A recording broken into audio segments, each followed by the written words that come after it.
저와 여러분이 찾으셨으면 함께 교독하도록 하겠습니다. 그리고 마지막 절은 같이 읽겠습니다. 또 이르시되 어떤 사람에게 두 아들이 있는데 그 둘째가 아버지에게 말하되 아버지 재산 중에서 내게 돌아올 분깃을 내게 주소서 하는지라.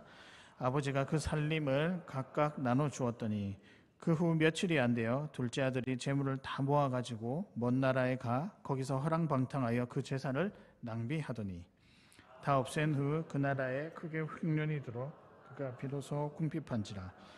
가서 그 나라 백성 중 한 사람에게 붙여 사니 그가 그를 들로 보내어 돼지를 치게 하였는데 그가 돼지 먹는 지엄 열매로 배를 채우고자 하되 주는 자가 없는지라.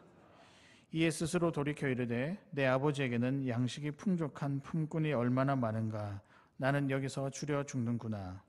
내가 일어나 아버지께 가서 이르기를 아버지 내가 하늘과 아버지께 죄를 지었사오니 지금부터는 아버지의 아들이라 일컬음을 감당하지 못하겠나이다. 나를 품꾼의 하나로 보소서 하리라 하고 아버지께로 돌아가니라. 아직도 거리가 먼데 아버지가 그를 보고 측은히 여겨 달려가 목을 안고 입을 맞추니 아들이 이르되 아버지 내가 하늘과 아버지께 죄를 지었사오니 지금부터는 아버지의 아들이라 일컬음을 감당하지 못하겠나이다 하나 아버지는 종들에게 이르되 제일 좋은 옷을 내어다가 입히고 손에 가락지를 끼고 발에 신을 신기라. 그리고 살진 송아지를 끌어다가 잡으라. 우리가 먹고 즐기자. 이 내 아들은 죽었다가 다시 살아났으며 내가 잃었다가 다시 얻었노라 하니 그들이 즐거워하더라. 맏아들은 밭에 있다가 돌아와 집에 가까이 왔을 때 풍악과 춤추는 소리를 듣고 한 종을 불러 이 무슨 일인가 물은데 대답하되 당신의 동생이 돌아왔음에 당신의 아버지가 건강한 그를 다시 맞아 들이게 되므로 인하여 살진 송아지를 잡았나이다 하니 그가 노하여 들어가고자 하지 아니하거늘 아버지가 나와서 권한대 아버지께 대답하여 이르되 내가 여러 해 아버지를 섬겨 명을 어김이 없거늘 내게는 염소 새끼라도 주어 나와 내 벗으로 즐기게 하신 일이 없더니 아버지의 살림을 창녀들과 함께 삼켜버린 이 아들이 돌아오매 이를 위하여 살진 송아지를 잡으셨나이다. 아버지가 이르되 예 너는 항상 나와 함께 있으니 내 것이 다 내 것이로되 내 동생은 죽었다가 살아났으며 내가 잃었다가 얻었기로 우리가 즐거워하고 기뻐하는 것이 마땅하다 하니라. 아멘. 여러분 잘 아시는 돌아온 탕자라기보다는 돌아온 둘째 아들이죠. 방탕했다가 돌아왔던 둘째 아들 이야기입니다. 그래서 오늘 이 주제를 가지고 요 단어를 가지고 함께 묵상해 보도록 하겠는데요. 오늘의 말씀은 은혜입니다. 은혜. 하나님의 선물이라고도 하죠. 또 그 선물이 너무 귀하고 커서 지금 우리도 살아가는 이유가 하나님의 은혜 때문에 살아가지 않나 생각을 해봅니다. 그런 의미에서 이 은혜는 다른 별명이 있는데 사랑입니다. 그래서 은혜와 사랑은 같이 사용해도 무방하다 말씀드릴 수 있습니다. 하나님이 주시는 최고의 사랑, 그 어떤 것도 비교할 수 없는 그 사랑이 은혜라고 할 수 있죠. 성경의 많은 인물들과 사건들이 사실 이 은혜에 대해서 고백하고 있습니다. 또 뿐만 아니라 우리의 삶도 이 은혜라는 단어를 빼면 뭔가 설명할 길이 없지요. 이번 한 주간 여러분이 잘 살아오셨습니다. 무엇 때문일까요? 하나님의 은혜 때문이죠. 이때까지 인생을 살아오셨습니다. 무엇 때문일까요? 하나님의 은혜죠. 그래서 우리의 삶에 여러 흔적들 또 삶을 설명하는 정의에 있어서 이 은혜라는 단어를 빼면은 뭔가 설명할 게 하나도 없는 것들이 우리들의 삶이다. 그래서 여러분이 찬양할 때나 기도할 때나 또 간증들 할 때 보면 하나님께서 은혜 베풀어 주셔서 감사합니다라고 하는 이 은혜에 대한 고백들이 다 담겨져 있습니다. 제가 생각해 보면서 저도 받은 은혜가 많잖아요. 또 여러분들도 받은 은혜가 많고 그런데 저와 여러분이 공통적으로 그 받은 은혜들 중에서 가장 최고의 은혜라고 하면 여러분 무엇이라고 답하겠습니까? 누군가가 여러분에게 여러분이 받은 은혜 중에 최고의 은혜가 무엇일까라고 하면 어떤 내용으로 대답을 하시겠습니까? 저는 이제 웅성웅성 다 들리는데요. 딱 저는 요 한 가지라고 생각합니다. 예수 그리스도입니다. 예수 그리스도가 우리에게 오신 그 사실 자체가 큰 은혜가 아닌가. 그래서 독생자 예수 그리스도를 통한 구원의 은혜, 더 이상 설명이 필요 없는 하나님께서 우리에게 주신 최고의 은혜이자 선물이 무엇이다? 예수 그리스도다. 근데 이런 생각도 조금 들어요. 하나님께서 왜 우리에게 이렇게 은혜를 많이 주시려고 할까? 표현이 조금 그렇긴 한데 다소 고집스럽게도 우리에게 은혜를 계속해서 또 풍성하게 주시고자 할까? 여러분 왜 그렇습니까? 혹시 이유를 아십니까? 조금만 생각해 보면 사실 우리는 은혜를 받을 만한 자격이 있는 사람이 아닙니다. 그리고 또 그런 존재들도 아니고요. 설령 큰 은혜를 주셔서 우리가 받는다라고 해도 그냥 우리 삶 속에 들어오면 그 은혜가 소용이 없을 때가 한두 번이 아니죠. 그럼에도 불구하고 우리 주님께서 우리에게 이 은혜를 주시고자 하는 이유는 무엇일까? 저는 답은 딱 한 가지라고 생각합니다. 그분이 우리의 무엇이 되기 위해서요? 오늘 설교 제목에 나와 있습니다. 아버지입니다. 아버지. 하나님이 우리의 아버지 되시기 때문에 우리가 하나님의 은혜를 받을 수 있는 거죠. 하나님은 어떤 분이시냐면 우리의 아버지 되시는 것을 굉장히 좋아하십니다. 그리고 기대하십니다. 믿으십니까? 우리를 너무 사랑하시기 때문에 우리의 그 사랑의 흔적, 그 아버지 되는 것에 대해서 너무나도 자랑스럽게 생각하시고 또 귀하게 여기시는 분이 저와 여러분이 믿고 있는 하나님이십니다.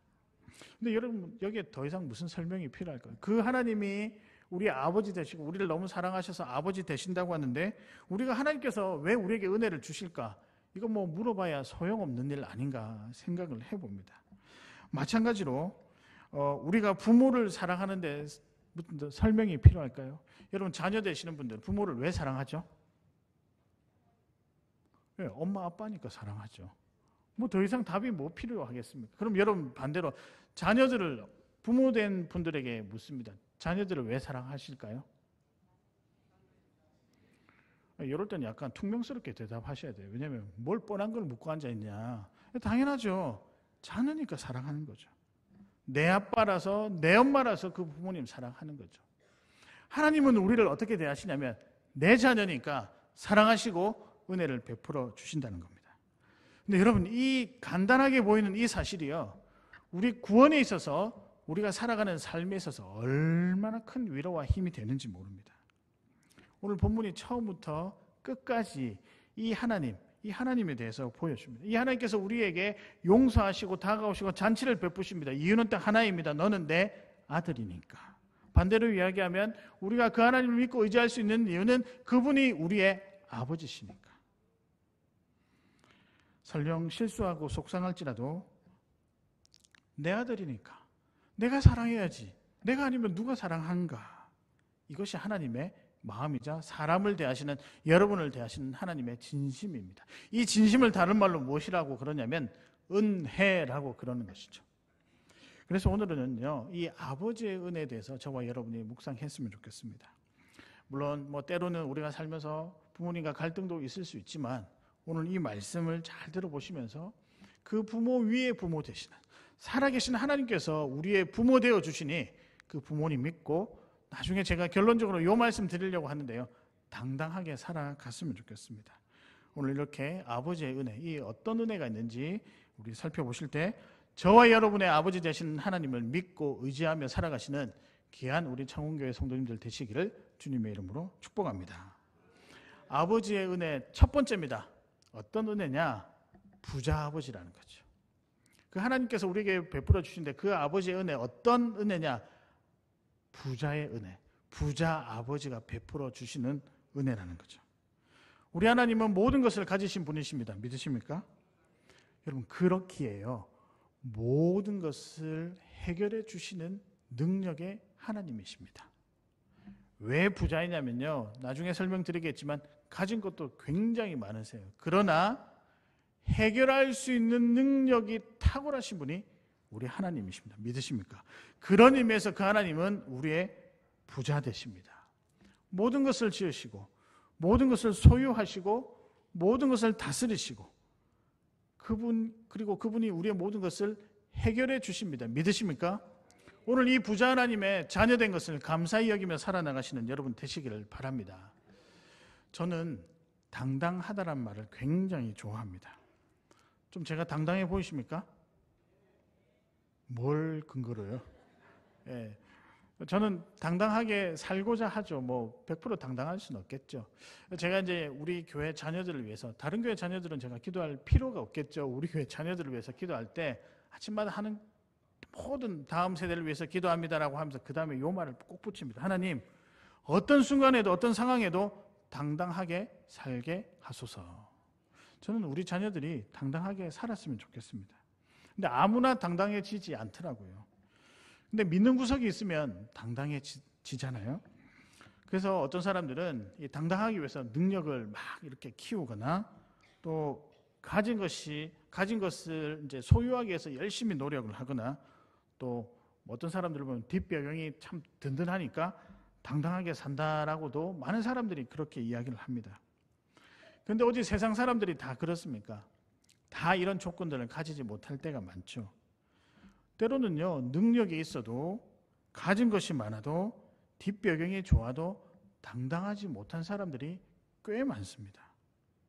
그런 것을 볼 때 뭔가 내가 가졌다고 또 뭐 어떤 능력을 소유하거나 물질이나 뭐 뒷배경을 가졌다라고 해서 모두 다 당당할 수 있느냐?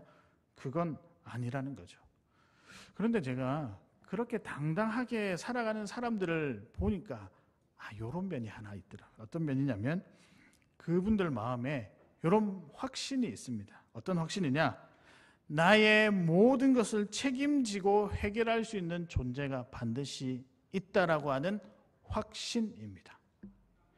나의 모든 것을 책임지고 해결해 주실 수 있는 존재가 뒤에 있다는 거죠. 우리 주변에 있을까요? 없을까요? 답이 틀릴까 봐 망설이셨죠. 사실 우리 주변에 있습니다. 아버지가 그런 존재죠. 아버지가 그런 존재죠. 아니요, 인간 아버지가 그런 존재잖아요. 그런 존재입니다. 물론 그러나 뭐 때론 부족함이 있어서 다 채워주지 못한 부분이 있죠. 그래서 우리는 외롭게도 우리 스스로 해결을 해야 할 때도 분명히 있기는 합니다. 그럼에도 불구하고 여러분이 때로는 인간적으로 볼 때는 당당할 수 없는 조건에 있음에도 불구하고 당당할 수 있는 이유가 있는데 진짜 아버지가 저와 여러분에게 계신 거죠. 근데 그분은요, 여러분의 모든 것을 책임져 주시고 해결해 주시는 분이십니다. 그분이 누구실까요? 하나님 아버지라는 사실이죠. 우리는 설령 그렇게 생각하지 않는다 하더라도 말씀이 그렇게 증거하고 있습니다. 에베소서 1장 21절에 보면 모든 통치와 권세와 능력과 주권과 이 세상뿐 아니라 오는 세상에 일컫는 모든 이름 위에 뛰어나게 하시고, 누구를 지금 설명하고 있을까요? 예수 그리스도죠. 살아계신 하나님이신 예수 그리스도를 설명하고 있죠.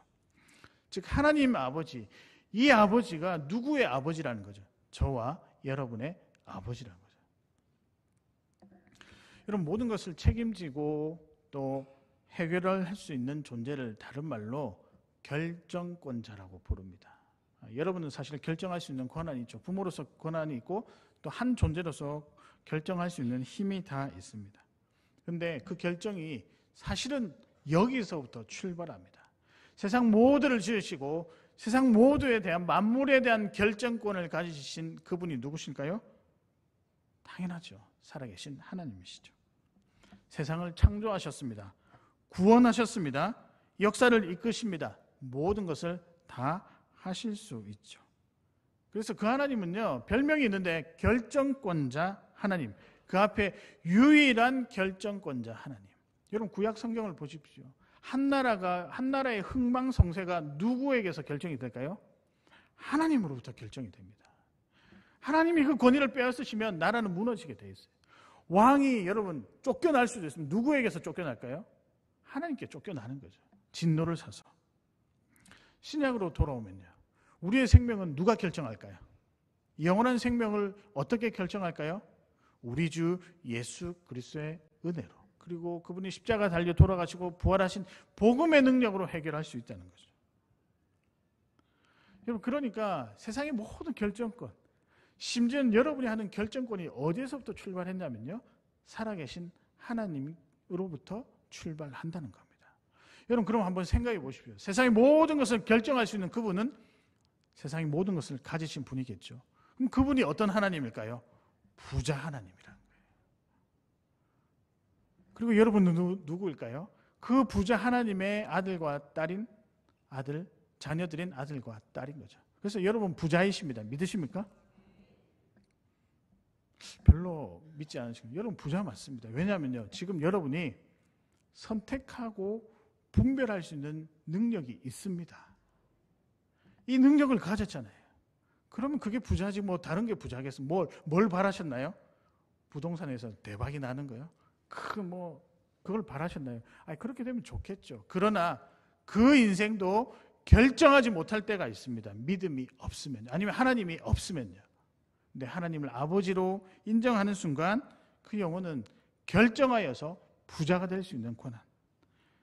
그래서 그 하나님의 진짜 자녀가 우리들이라는 사실입니다. 조금 더 제가 자세히 말씀드리면요, 하나님 아버지께서 부자셔서 우리에게 세상을 향한 결정권도 분명히 주셨습니다. 증거가 있어요. 오늘은 제가 증거를 많이 댈 텐데요, 그 증거가 무엇이냐? 창세기 1장 28절입니다. 제가 읽어드릴게요. 하나님이 그들에게 복을 주시며 하나님이 그들에게 이르시되 생육하고 번성하여 땅에 충만하라. 땅을 뭐하라? 정복하라. 바다의 물고기와 하늘의 새와 땅에 움직이는 모든 생물을 다스리라. 결정권을 저희에게 주셨잖아요. 모든 소유를 쥐고 흔들 수 있는 결정권, 하나님을 믿는 믿음으로부터 가질 수 있는 결정권을 주셨잖아요. 여러분, 그래서 여러분 살아가면서 사실 무엇이든 선택해도 됩니다. 여러분의 선택에 실패는 없어요. 둘러갈 수는 있겠죠. 때로는 그것이 멀어질 수도 있겠죠. 물론 이제 죄 가운데 있을 때는 그걸 분별하기가 쉽지 않겠지만, 믿음 안에 있을 때는 여러분의 삶을 여러분이 결정할 수 있는 권한을 주셨습니다. 오해하지 마십시오. 하나님의 자녀이기 때문에 결정 권한을 가질 수 있는 거예요. 여러분, 여러 가지 증거들이 또 있다고 말씀드렸잖아요. 먹고 사는 것, 여러분의 힘으로 된 것입니까? 내가 집에서 자고 쉬는 건 여러분의 힘으로 된 것일까요? 목사님, 저 열심히 일해서 집 샀어요. 예, 그런데 그렇게 하기 위해서 힘을 주시고 생명을 주신 분이 누구실까요? 하나님이라는 거죠.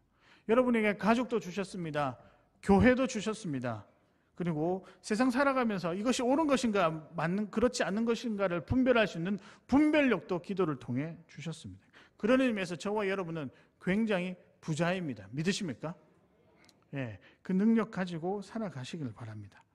17절에 보면 둘째 아들이 이렇게 이야기하죠. 이에 스스로 돌이켜 이르되 내 아버지에게는 양식이 풍족한 품꾼이 얼마나 많은가. 나는 여기서 줄여 죽는구나. 딱 이야기하고 있잖아요. 내 아버지는 부자다. 이미 근데 이 아들이 이제 점점점 깨닫게 됐죠. 그가 어떤 자였다라는 걸요. 그 아버지의 아들이었다는 사실을 하나둘씩 깨닫기 시작한다는 거죠. 그 말은 무슨 말이냐면 우리 아버지가 원래 부자라는 사실입니다. 그런 의미에서 여러분에게 권면 드리는데요, 당당하게 살아가시길 바랍니다. 어깨 한번 펴실까요? 우리가 당당할 이유가 뭐 없겠습니까? 당당하게 살아가시길 바랍니다. 여러분, 오늘 좀 표정이 좀 이상한 것 같아가지고 옆에 분들 한번 보시고 어깨 펴고, 야, 난 당당해, 한번 자랑 한번 하시길 바랍니다. 예, 충분히 그렇게 해도 됩니다. 실수하고 부족해도 주저앉지 마시기를 바랍니다. 왜냐하면요, 부자 하나님께서 이 세상을 능히 살아갈 힘을 허락해 주셨습니다. 꼭 믿으시기를 바랍니다. 분명 둘째 아들은 실수했죠. 잘못을 했죠. 그러나 그가 결국에는 도움이 청할 데가 없어서 누구한테 나갔을까요? 부자 대신 아버지에게 나갔죠. 이게 진짜 믿음입니다. 나의 부족함과 연약함이 있을지라도 부자 되신 하나님이 나를 영원한 아들로 삼아 주실 것이라고 믿고 나아갈 때 그 믿음을 통해서 여러분이 당당함이 생길 것이라고 확신합니다.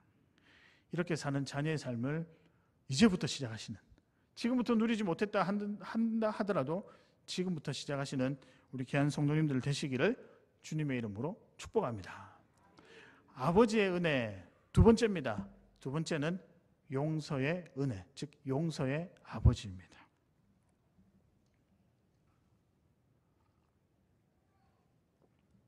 하나님은 우리 죄를 용서하시고 회복하도록 하시는 유일한 분이십니다. 그래서 여러분 회복하고 싶으면요, 삶이 좀 무너지기도 하고 피폐해지기도 하고 뭔가 이렇게 복잡하고 있을 때 여러분 방법 너무 간단합니다. 하나님 앞에 가서 그냥 엎드리십시오. 그래서 엎드리시는데 뭐 이런저런 기도 안 될 때는 뭐만 하면 될까요? 부르기만 하면 되죠. 주여, 주여. 근데 여러분 이거 무시하지 마십시오. 굉장히 이거 힘이 있는 고백이라고 생각합니다. 왜냐하면 내가 의지할 데가 없어서 주님 앞에 나와서 할 수 없는, 아무 여러 가지 생각도 안 되고 힘이 없는데 할 수 있는 부르짖음 하나가 있는데 그게 하나님 아버지래요. 이것만큼 영광스러운 일이 어디 있을까? 우리 하나님은요, 우리를 사랑하시고 용서하시고 다시 품으시는 그런 은혜를 주시는 귀한 아버지 하나님이십니다. 이 하나님 잘 믿고 살아가시기를 바랍니다.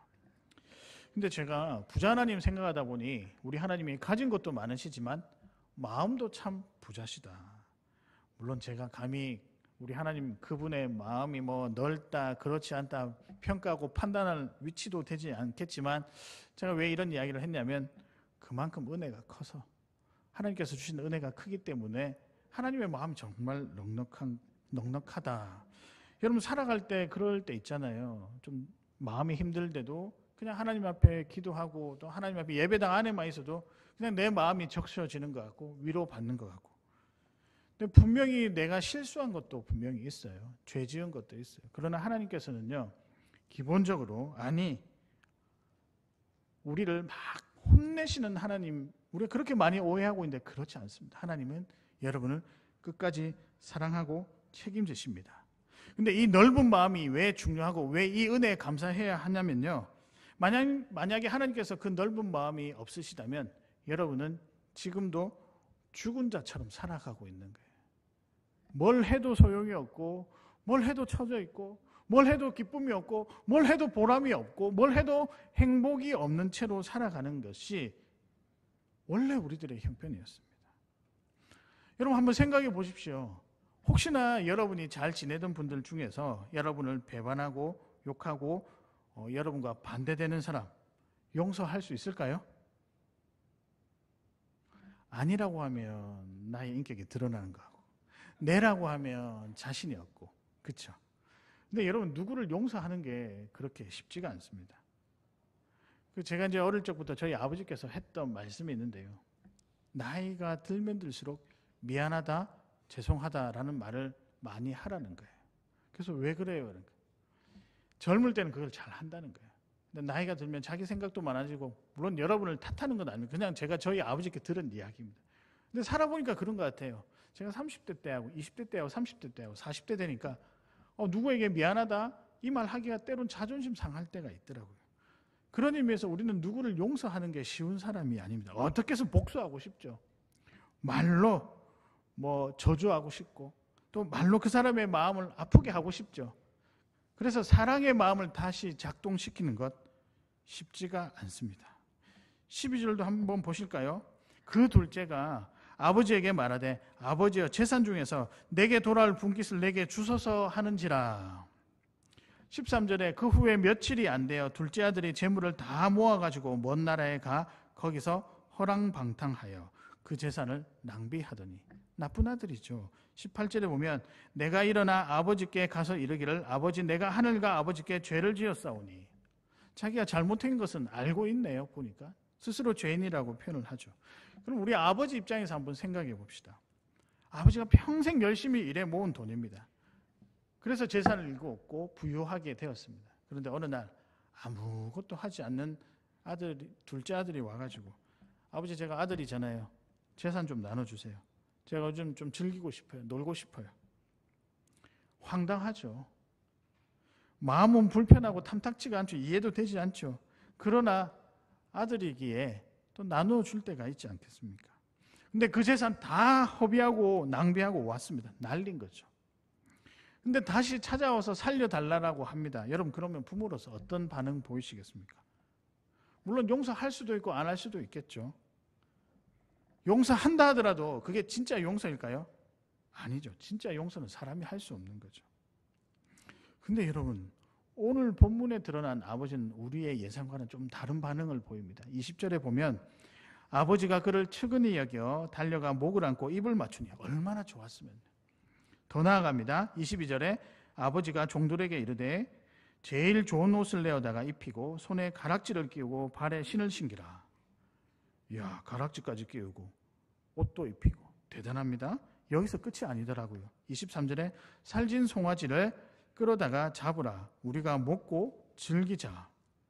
이렇게 하는 이유를 24절에 설명하고 있는데, 이 내 아들은 죽었다가 다시 살아났으며 내가 잃었다가 다시 얻었노라 하니 그들이 즐거워하리라. 진짜 용서한 거죠. 여러분, 어떤 부모가 재산을 다 탕진하고 찾아온 자녀에게 뭐 다른 것은 다 필요 없다, 너가 건강하면 전부다. 제가 보니까 여기 계신 분들은 그렇게 하실 수 있을 것 같아요. 근데 살다 보면, 자고 있는 모습 보면 부하가 일어날까요? 안 일어날까요? 이것 봐라, 재산 다 줘가지고 열심히 살아보라고 내가 다 탕진했는데 지금 잠이 오나? 밥도 왜 이렇게 많이 먹어요? 밥 먹는 것도 그냥 소위 말하는 꼴 보기 싫은 거예요. 그리고 아쉬운 생각들도 들고 미운 마음들도 왔다 갔다 하는 거죠. 그러다가 말로 표현하죠. 으이구 인간아. 그렇게 표현하기도 하잖아요. 온전한 용서는 사람이 할 수 없는 것 같아요. 근데 우리 아버지 하나님은요, 온전한 용서를 해주십니다. 그래서 하나님의 이름이 뭐냐? 용서의 아버지라는 거죠. 여러분, 이겁니다. 차이가 뭐냐면, 인간 아버지는 용서할 수 있죠. 인간 부모는 용서할 수 있죠. 끝입니다. 거기서. 나 용서했으니까 네 알아서 해라.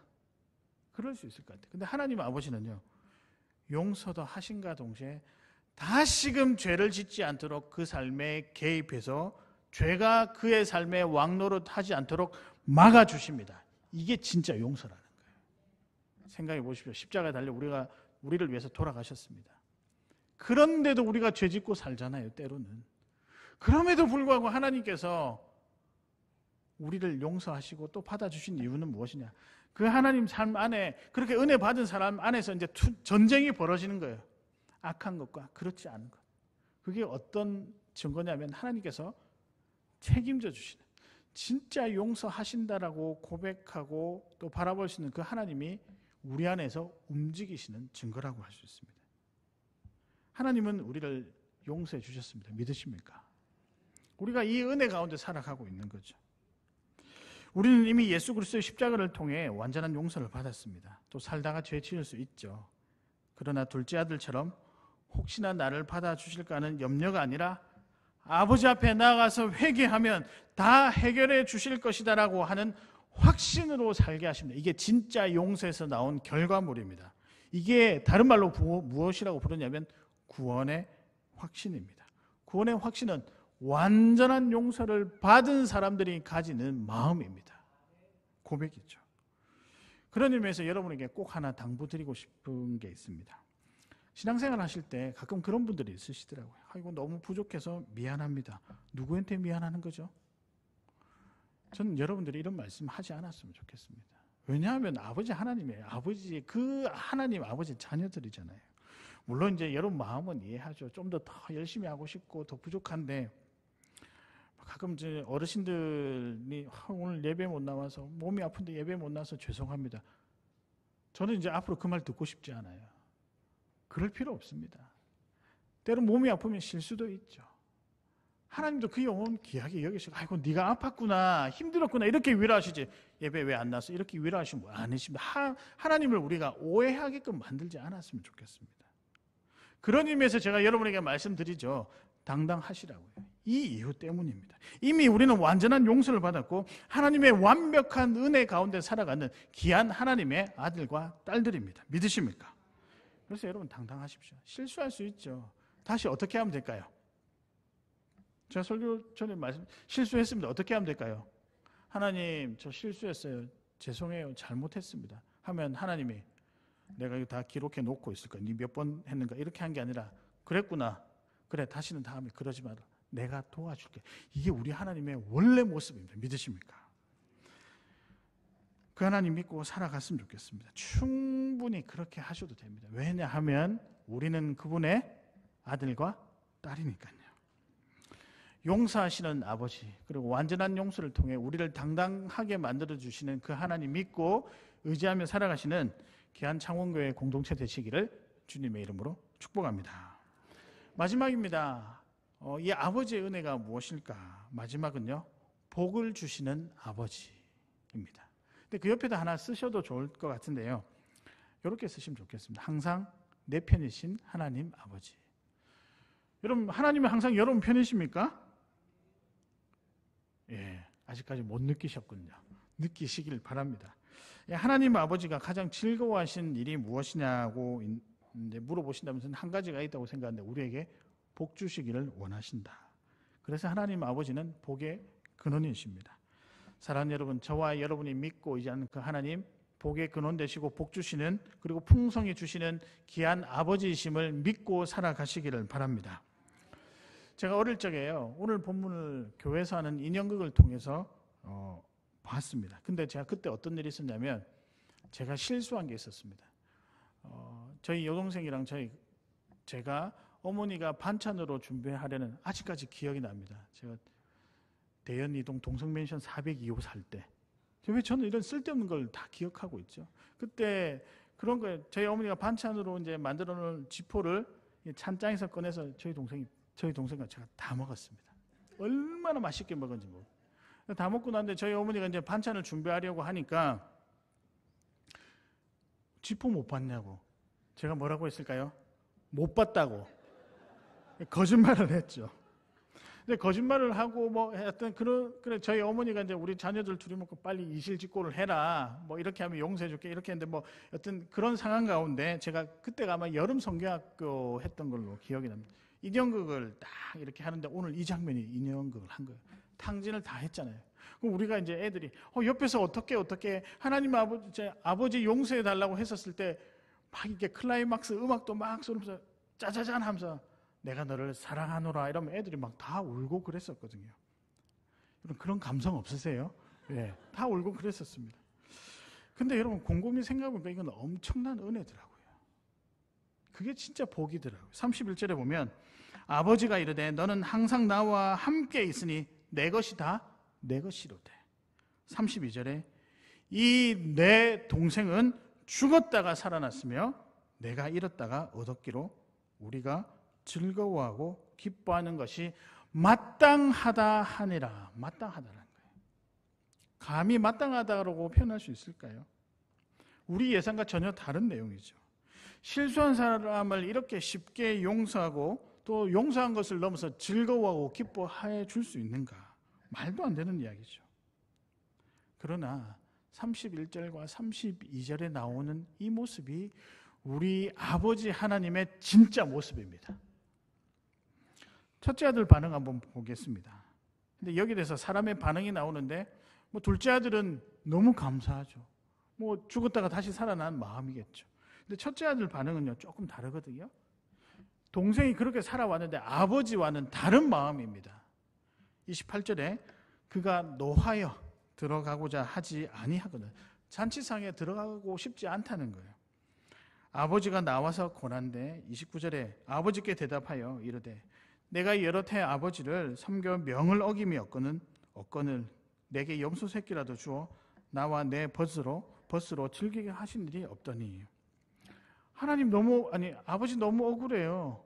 동생은 다 탕진하고 왔는데 잔치를 베풀어주고 가락지도 끼고 보물도 다 주고 옷도 입히고 신도 신기고.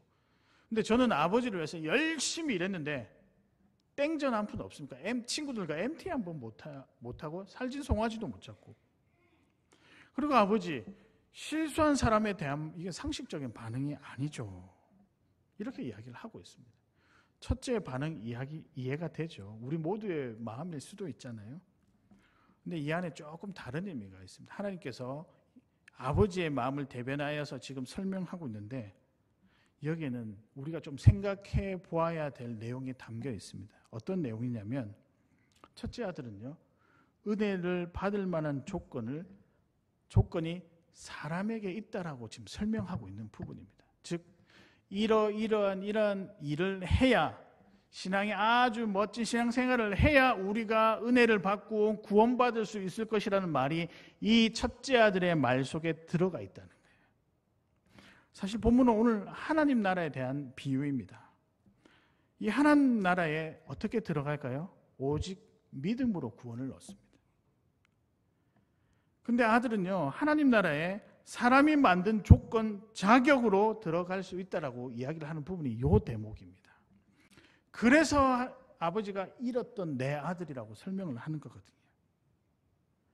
그러나 하나님 나라는요, 오직 주의 은혜로 들어갑니다. 그 은혜는 사람이 만들거나 노력해서 얻는 결과물이 아니죠. 첫째 아들은 잘못 이야기하고 있는 거예요. 잘못된 신앙관이 있는 거죠. 은혜를 노력으로 얻을 수 있다고, 열심히 살았다고, 말씀을 지키며 살았기 때문에 충분한 자격이 되는데 동생은 과연 그런 자격이 되는가? 여러분들 냉정하게 한번 판단해 보십시오. 신앙생활 열심히 하고 새벽기도 열심히 나오고 예배 나오고 아무것도 빠지지 않고 교회 봉사한다고 다 구원 얻느냐? 그게 아닙니다. 오직 예수 그리스도를 믿음으로 말미암아 그 믿는 은혜 가운데 그런 신앙생활을 할 수 있는 거죠. 우리가 하나님의 아들과 딸이 되는 자격이 어디에 있을까요? 우리에게는 죄송하지만 없더라고요. 아버지 하나님께 있죠. 첫째 아들의 말을 따르면 우리가 열심히 무언가를 해야 당신의 좋은 아들과 딸이 될 수 있다는 논리와 똑같습니다. 이건 아니죠. 은혜를 사람이 결정할 수 있나요? 복을 주시는 결정권은 오직 하나님께만 있다는 겁니다. 그래서 우리가 열심히 교회 생활을 한다고 열심으로만 교회 생활을 하면 필요하죠. 근데 믿음으로 먼저 하나님 앞에 나아갔을 때 그 삶은 자연스럽게 따라오는 거죠. 여러분, 그럴 때 뭐 교회 생활 열심히만 하면 복을 얻는다? 오해하지 않으셨으면 좋겠습니다. 그리고 그 복이 여전히 세상에서 말하는 세상 사는데 부족함 없는 물질이나 일이 잘 풀리는 것이라고 생각한다면 단호히 제가 말씀드리지만 성경을 잘못 알고 있는 겁니다. 그럼 복이 아니에요, 여러분. 뭐 여러 가지로 말하면 복이 있을 수 있겠죠. 근데 왜 그것만을 위해서 기도하실까요? 진짜 우리가 기도해야 될 말씀에서 우리에게 말씀하시고자 하는 복은 하나님이 여러분과 언제나 함께 하신다는 그 동행의 복입니다. 그래서 이 표현이 딱 맞는 것 같아요. 이게 복의 어떤 내용을 압축한 건데, 하나님은 항상 누구 편이다? 내 편이시다. 여러분, 만약에요 하나님께서 뭐 우리를 부유하게 해주시는 물질의 복만 있으면, 물질의 복 그게 복이다, 뭐 우리 자녀들이 잘 되는 것이 복이다, 그러면 고난을 설명하기가 쉽지가 않습니다. 고난 가운데 하나님이 역사하신 그 은혜를 설명하기가 쉽지 않아요. 그러나 하나님이 우리와 함께 하시기 때문에 때론 고난 가운데서 능히 이겨낼 수 있다라고 고난에 대해서 설명할 수 있는 거예요. 이게 복입니다. 실수하고 부족해도 괜찮아요. 조금 못 살면 어때요? 조금 부족하게 신앙생활을 하면 어때요? 하나님께서 우리에게 은혜를 주시면 그 은혜가 여러분을 든든하게 해서 더 그 자리로 나아갈 수 있게 한다는 거죠. 보십시오. 잘못했음에도 불구하고 아버지가 어떤 행동을 하십니까? 가락지도 끼고, 그 가락지가 뭔지 되게 궁금하더라고요. 어떤 가락지가 얼마치일까? 신발도 신기고 살찐 송아지도 잡고 잔치를 벌였대요. 실수하고 돌아왔는데 이게 하나님께서 함께 하시니까 누릴 수 있는 복 아닐까요? 하나님은 우리에게 정말 복 주시기를 원하십니다. 이 사실에 대해서 제가 여러분에게 이 말씀으로 마지막으로 위로하고 마치려고 하는데요. 한번 들어보시길 바랍니다. 민수기 6장 22절 27절 말씀입니다. 여호와께서 모세에게 말씀하여 이르시되 아론과 그의 아들들에게 말하여 이르기를 너희는 이스라엘 자손을 위하여 이렇게 축복하라. 축복하여 이르되, 이렇게 축복하라는 거죠.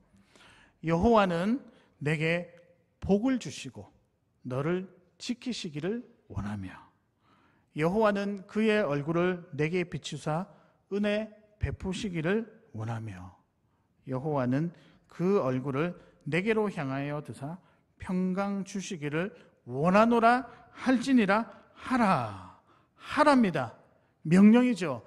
아론과 그의 자손들에게 명령한 거죠. 그들은 이같이 내 이름으로 이스라엘 자손에게 축복할지니 내가 그들에게 무엇을 주리라? 복을 주리라. 잘 보십시오. 복이 뭘까요? 끝까지 하나님이 어떤 상황에 있는가든지 지키시고 보호하신다는, 함께 하신다는 내용입니다. 이게 이제 목사님들이 예전에 축도할 때 이 축도의 원형입니다. 우리 하나님은 복 주시기를 원하시는 분이십니다. 그리고 적절할 때 동행하시면서 하나님께서 위로해 주시죠. 그래서 행복하게 살도록 해주십니다. 이 일이 그분에게는 최고의 영광이죠. 가장 즐거운 일이거든요. 그러니까 우리도 많이 누렸으면 좋겠습니다. 사랑하는 여러분, 하나님은 여러분에게 복 주시기를 원하십니다. 믿으십니까? 은혜 베푸시기를 원하십니다. 믿으십니까? 평강 주시고자 하시는 분이십니다. 그분이 저와 여러분이 믿고 의지하는 하나님 아버지라는 사실이죠. 여러분, 그래서 아버지 잘 두셨어요. 제가 감히 표현해서 그렇죠. 잘 두셨습니다. 세상 모든 소유를 가지고 계신 그 하나님이 우리의 아버지 되시니까요. 그 하나님 잘 믿고 살아가시는 귀한 성도님들 되시기를 바랍니다. 말씀 정리하겠습니다. 오늘의 말씀은 은혜입니다. 아버지의 은혜, 첫째는 무엇일까요? 그 하나님 부자시래요. 엄청나게 부자시래요. 결정권이 있으신 분. 그래서 우리도 결정권이 있다는 것. 두 번째는 완전한 용서를 해주시는 아버지. 마지막은 동행하시는, 항상 하나님은 누구 편이실까요? 저와 여러분의 편이십니다. 이거 믿고 또 살아가시는 여러분 되시기를 바랍니다. 우리 그 마음으로 이 찬양 첫 번째 가사에 보면 주 품에 품으소서, 이게 저한테 꽂힌 거예요. 그래가지고 저와 여러분 한번 고백 같이 했으면 좋겠습니다. 주 품에 찬양하겠습니다.